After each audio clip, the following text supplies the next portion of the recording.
é uma pintura chamada de Altar de Eisenheim, que foi pintada por um homem chamado Matthias Grunewald. É considerada uma das maiores obras de todos os tempos, a semelhança de Monolita de Leonardo da Vinci e a Capela Sistina de Michelangelo.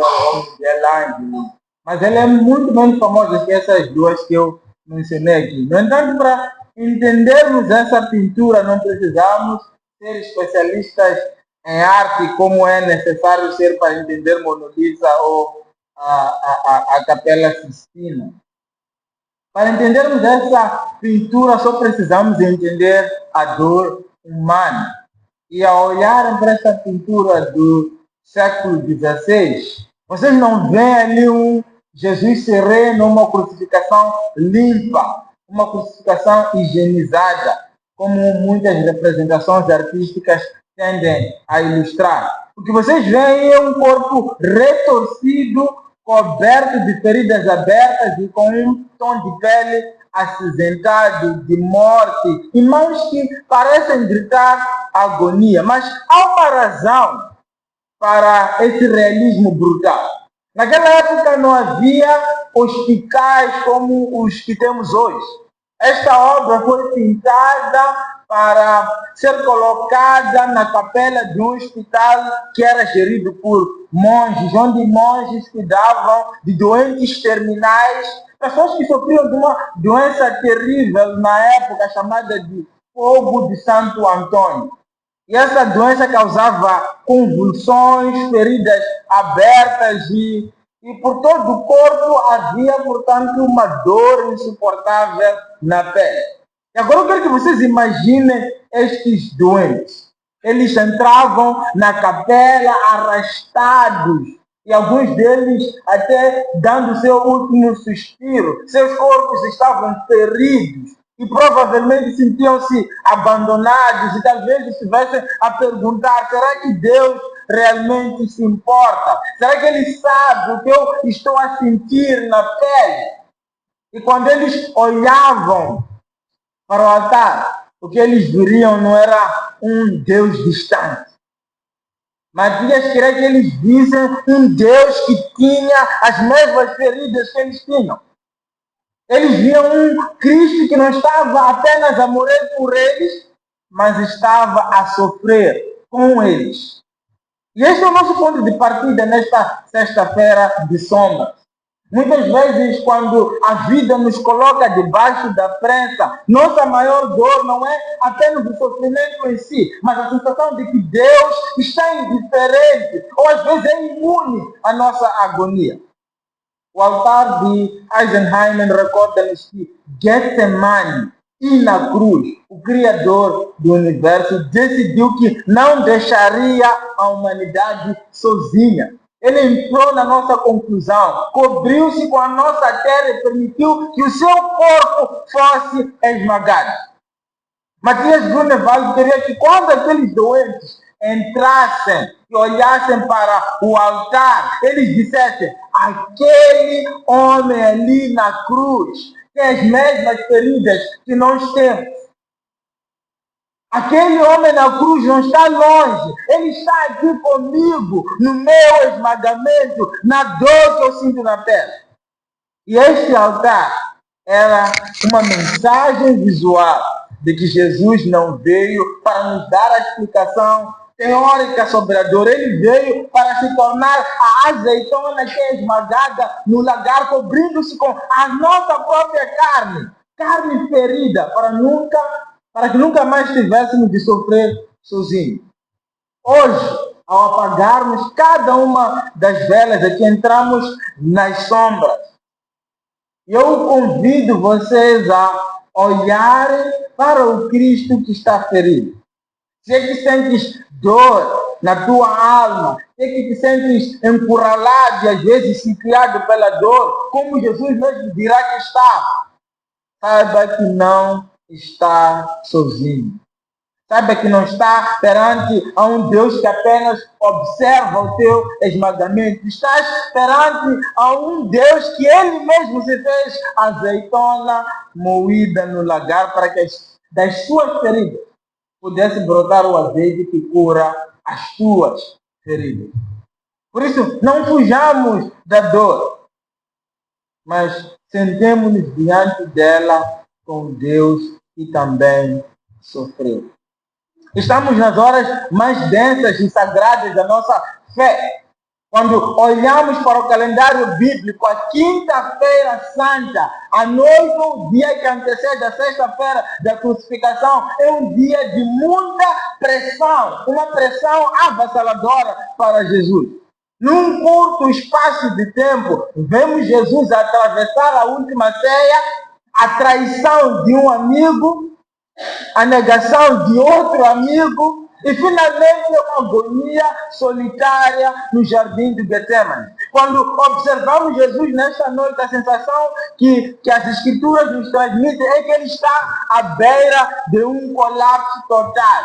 Ele enfrenta o que está por vir com a carnalidade humana. Ele enfrenta o sofrimento não como um Deus, mas como um homem. E ele enfrenta esse sofrimento como uma humanidade que sangra. Se vocês puderem ver uma parte, ele disse no versículo 38, a minha alma está profundamente triste, numa tristeza mortal. Dito de outra forma, a minha alma está dominada pela tristeza até a morte. E é interessante que no texto original, a palavra que ele usa para profundamente triste significa literalmente estar cercado ou sitiado. Jesus está, portanto, a nos dizer que ele se sente encurralado, que ele se sente aprisionado em seu próprio luto. Este é o momento de seu colapso mental, espiritual e emocional. Mas o que é mais fascinante é que no centro deste cerco de dor, Jesus é incrivelmente intencional. Ele não é uma vítima passiva das circunstâncias. Ele faz escolhas intencionais. E cada uma dessas escolhas que ele faz é um passo deliberado em direção a nós. Portanto, antes de falarmos sobre a cruz da sexta-feira da crucificação, precisamos de nos sentar com Jesus hoje no jardim e aprender o que significa estar sitiado pela vida e ainda assim permanecer fiel a seu propósito. Como comunidade, nós temos estado a caminhar juntos na jornada quaresmal, refletindo sobre o sofrimento e dor. E tudo que nós vimos todos esses domingos nos levam até aqui. Em sua própria jornada de dor, sofrimento até o Getsemane, Jesus fez 4 escolhas fundamentais. São 4 chaves que podem nos ajudar a lidar com os nossos próprios momentos de desespero. Então, fica atento. A primeira coisa que Jesus faz é escolher um lugar muito específico para estar. Jesus não se limitou, depois de comer abastadamente na última ceia, a adormecer de barriga cheia. Ele saiu à noite para um lugar que ele amava. Isto revela-nos autoconhecimento da parte de Jesus. Uma autoliderança impressionante. O luto pode ser muito desorientador. Por isso, é sensato procurar conforto em lugares familiares no meio ao caos. Mas, meus queridos, Getsemane não é um lugar agradável para orar. Jesus não foi ao Getsemane simplesmente porque ele gostava da paisagem. Pelo contrário, Getsemane tem um significado profético. Getsemane significa literalmente a prensa de azeite. E até hoje crescem oliveiras naquele jardim. E o princípio permanece o mesmo. A pressão esmaga a azeitona até extrair o óleo. E eu imagino Jesus, talvez olhando para uma daquelas prensas gigantes, e ele mesmo se sentindo esmagado, pressionado em todos os níveis de sua existência. E o texto nos deixa claro que Jesus experimentou a pressão, esmagamento, primeiro no nível psicológico. Jesus no Getsemane estava sob uma pressão psicológica insuportável. Os evangelhos nos dizem que ele estava profundamente angustiado e perturbado. O próprio Jesus disse: a minha alma está sobrecarregada ao nível de morte. E a palavra grega de para alma é psique. O que significa que Jesus está a dizer que a totalidade da sua existência, a totalidade da sua mente, seja consciente ou inconsciente, estava sob agonia. Em segundo lugar, Jesus estava pressionado ou sendo esmagado espiritualmente. O texto nos diz que ele prostrou-se com o rosto em chão. E meus irmãos, não pensemos que Jesus foi com toda a calma e serenidade para o chão. Ele foi para o chão como quem perdeu forças. E caiu de rosto ao chão. Uma luta interna contra Deus, contra a carne, contra o próprio diabo. E ele antecipava a noite negra de sua própria alma. E em terceiro lugar, Jesus estava a ser esmagado ou pressionado emocionalmente. Jesus acaba de ser traído por um amigo chegado, alguém que ele amava, em que ele confiava. Ele foi vendido por algumas moedas como se tratasse de um pedaço de carne. Mas não só isso, ele também tinha pedido que seus 3 amigos acompanhassem para orar. E estes, a semelhança dos outros, desapontaram. Naquele momento de agonia, não havia ninguém na terra que pudesse confortar Jesus na sua hora mais solitária. E finalmente, Jesus estava sendo pressionado ou esmagado fisicamente. Lucas nos relata que naquele momento de agonia, o seu suor eram como gotas de sangue. Ele sofria aqui de uma condição rara chamada de hematidose, onde sob uma pressão angústia, uma pressão de extrema angústia, os capilares rebentam e o suor sai ungido de sangue. Aqui está sem qualquer dúvida, meus queridos, um homem que está preso nos extremos do tormento. E tu também talvez te sintas dessa forma hoje, esmagado em sua própria saúde emocional, em sua própria dor física, que até talvez esteja unida de crônica, ou traído por alguém que tu confiava. Alguns de nós podem estar a se sentir dominados pela tristeza, até ao nível de morte. Mas a Bíblia nos mostra que o Deus do universo sofreu coisas semelhantes. Ele não é indiferente à nossa Bíblia, à nossa dor. Como Hebreus diz, nós não temos um sumo sacerdote incapaz de se empatizar com as nossas fraquezas. Pelo contrário, servimos a um Deus, como descreve Isaías, um homem de dores, familiarizado com o luto e com a perda. Agora, eu compreendo que provavelmente esta possa parecer uma verdade bonita, mas eu pergunto-me se alguns de vocês não pensam que isso é simplista demais. Talvez tu te perguntes, será que Deus está realmente interessado com a minha dor? E se Ele está interessado, por que Ele não intervém? Por que Ele não trava a dor que eu sinto? E se você estiver neste nível, eu te peço que lembre-se do quadro de Eisenheim. Reflete também no que o salmista declarou no Salmo 23. Ele disse, ainda que eu caminhe pelo vale da sombra da morte, não temerei mal algum, porque tu estás comigo. A tua vara e teu cajado me consolam. Geralmente, quando estamos a sofrer, o nosso desejo imediato é que Deus se teletransporte ou venha e nos tire do nosso vale. Nós geralmente queremos que Deus venha nos resgate da dor. Mas o que é interessante é que Deus nem sempre o faz. E quando Deus faz isso, nós chamamos de milagre. Mas na maioria das vezes, a ação ordinária de Deus não é nos levantar no vale. Pensa o que o salmista diz, ainda que eu ande no vale de sombra da morte, não temerei mal algum. Por quê? porque o Senhor está comigo. Então, a ação ordinária de Deus não é nos retirar do sofrimento, é entrar no sofrimento e sofrer conosco. Quando nós estamos a sofrer, Deus lança-se de paraquedas para dentro do sofrimento. Ele não nos tira da aflição à distância, ele se junta a nós no sofrimento.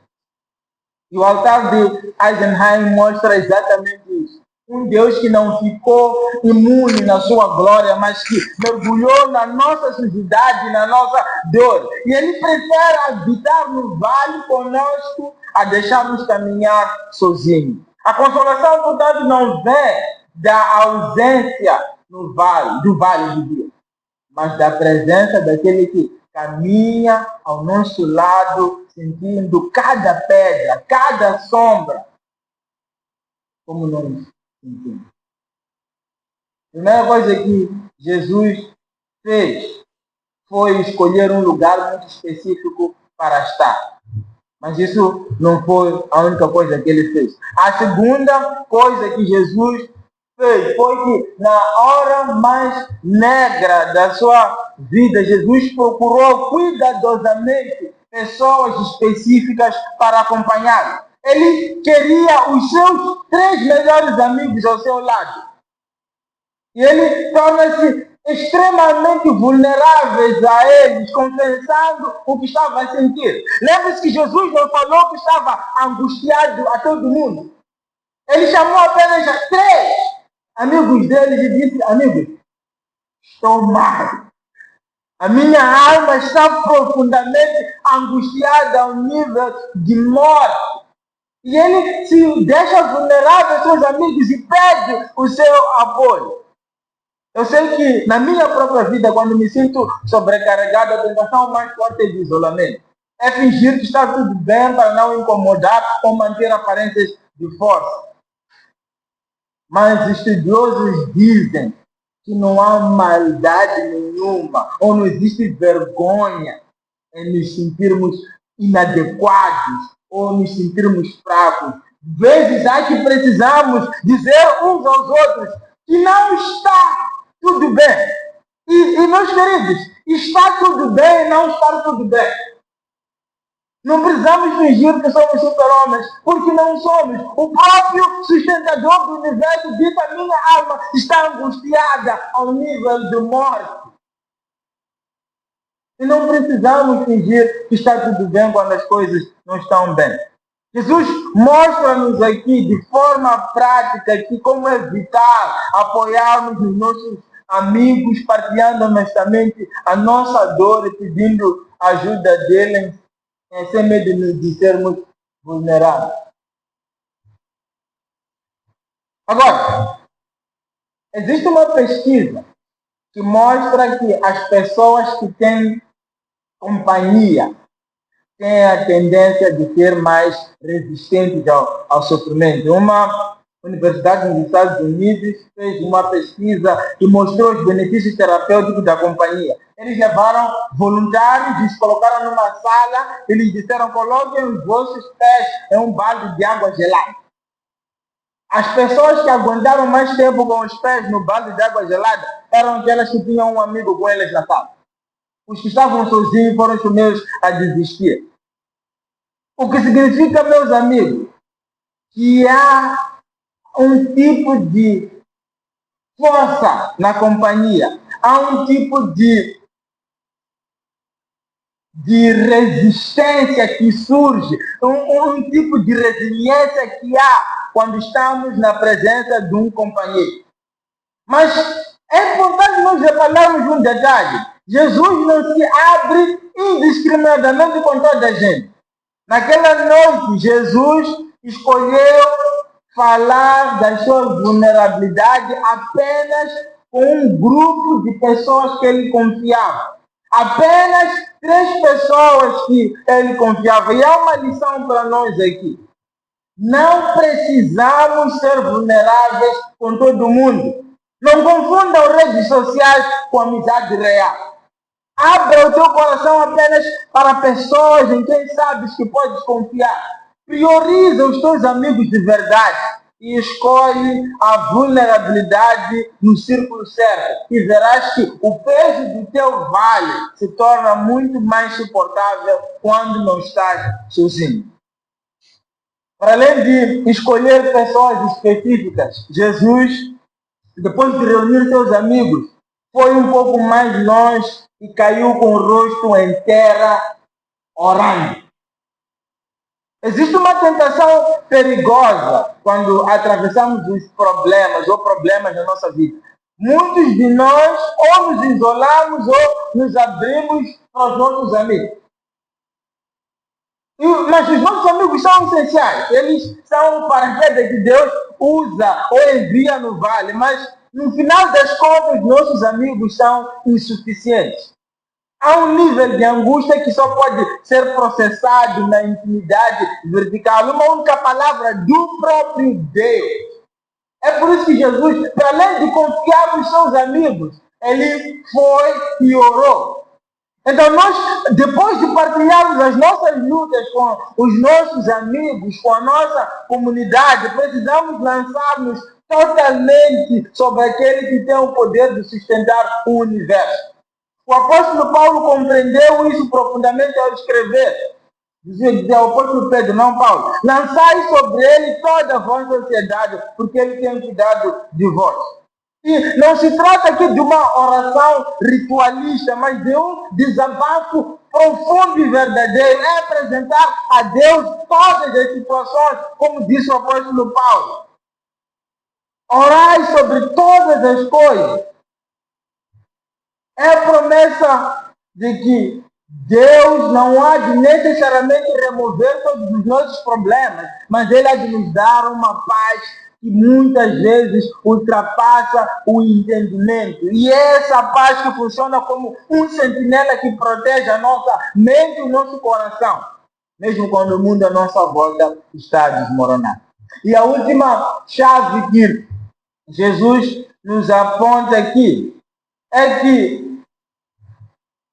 há que haver intencionalidade em encontrar um propósito para a nossa dor. Jesus não foi arrastado para a cruz. Vocês se lembrarem da leitura. Jesus escolheu, quando o traidor veio, ele perguntou, amigo, o que é que te traz aqui? Então Jesus, na última ceia, ele já tinha dado sentido à dor que lhe consumia. Ele tinha dito na última ceia, este é o meu corpo que é quebrado por vocês. Havia um propósito que ele mesmo tinha escolhido aceitar.